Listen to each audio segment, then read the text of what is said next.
The pacing in this game is really good so far. Like I've had no issues with, when you're playing a game, like all the sections like really lingering, or I feel like I'm ready to move on. I haven't felt that yet. I haven't felt it a single time, and I feel like as soon as I like get to that point to where I feel like, oh, this is like lingering too long, they switch it.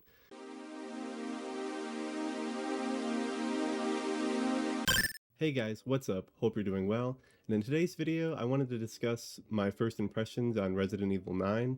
I picked this up day one. I kind of got lucky. There were no physical copies anywhere to be found where I live, and I was like searching over and over on all the like stores around me, and I found a copy day of. I found a copy day of at Target, and it was just like a mix up. One of the people who like did inventory or whatever like mixed up one of those paper, like the fake copies, like the paper whatever that's in the plastic box with a real copy. So they had one copy in stock, and I was able to like, you couldn't do it like online, like order it online and just pick it up later. So I had to like drive to the store after work and then pick it up, and it was like, oh, hopefully it's still there. But yeah, I got lucky with that. And yeah, no, I normally buy my games physically, but I never really pre-order them. I just buy them day of or day before, and I never really have an issue because most people nowadays buy stuff digitally. So I was just hoping that there would be one at a store on the day of, even though they're all out of stock. But yeah, I got lucky, so that's cool. But yeah, let's go ahead and get into my first impressions here. Let's get some housekeeping out of the way. Like you saw, I'm playing the game on PS5. I have a base PS5, and I'm playing on an LG OLED, so I have a pretty decent TV, and I'm playing on a base PS5, and the game seems to be running great. It looks great. I haven't had any issues so far. I've played about 2 hours, and I've really been enjoying my time. And I'm also playing on the normal difficulty with it's like normal difficulty, but not classic mode. So I don't have the ink ribbons with Leon or whatever. So that's what I'm playing as. And then I think I might play again on hard mode or whatever to try to see how that is. And then I'm playing Grace in first person mode, and then I'm playing Leon in third person mode, the way it's intended to be played. So hopefully I stick with that the whole way through. And if I don't like it, on the next playthrough, maybe I'll play Grace third person and Leon first person, which I don't know. I like Leon as third person. That's kind of how you've always played as him. So that is the way I really hope to play.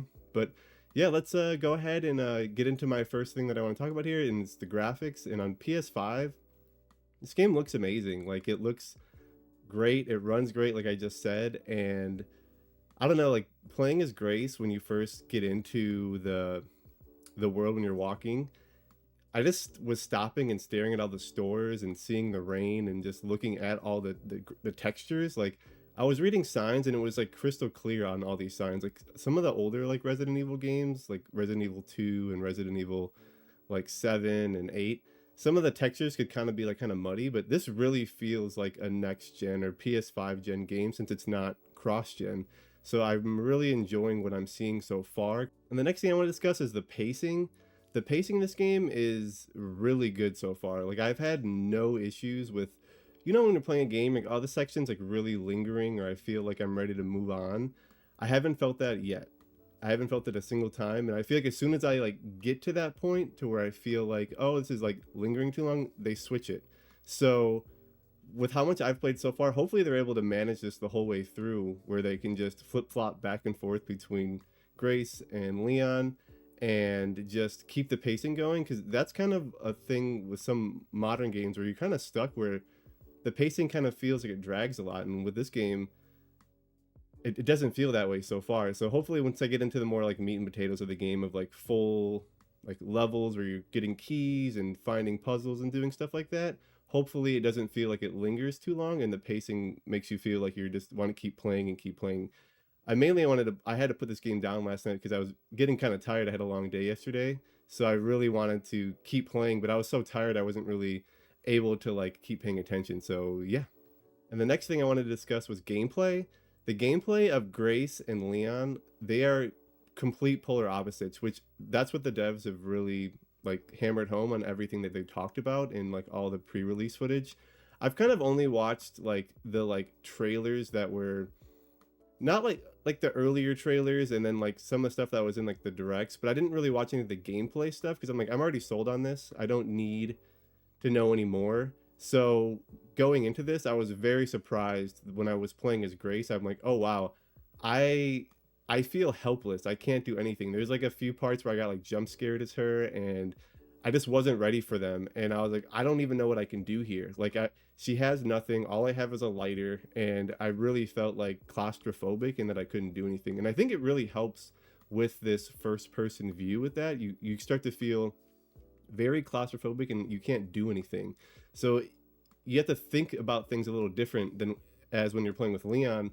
Leon has this axe or whatever, and he has like this melee combat combo system thing. And when you play as him, the first time you play as him, they really make you feel powerful. And it was a great like it was a great way to introduce him in the game. Like when I was playing as him, I just sat there and was like pressing the buttons, trying to get familiar with everything, and it was just so much fun just doing it. And then it just plays into all those tropes that Leon has from like Resident Evil 4. You just see him do these crazy animations, and it just really feels like Leon. And like I think the devs said this in one of the directs or whatever. They said like Leon shouldn't be scared of like infected. He shouldn't feel like you're scared of them, which it really is hammering home on this.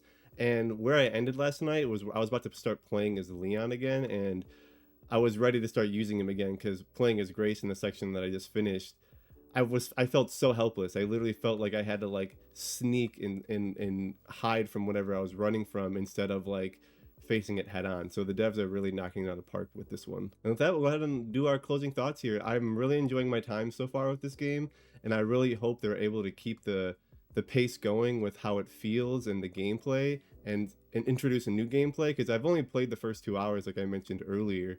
So I know there's going to be way more things that they introduce, way more mechanics, and just the way the game feels and how it looks in some of the levels. I'm just really interested in seeing some of the new infected, seeing the story unwind. They've really seems like they're pushing the bar on this game, and I'm very interested to see where they go with it. And let me know what your guys' first impressions are and what you guys are looking forward to, or if you don't like the game. I would love to hear that in the comments. Just try not to spoil anything, but just kind of be vague. But yeah, and we'll leave it off there. See you guys in the next video. Bye for now.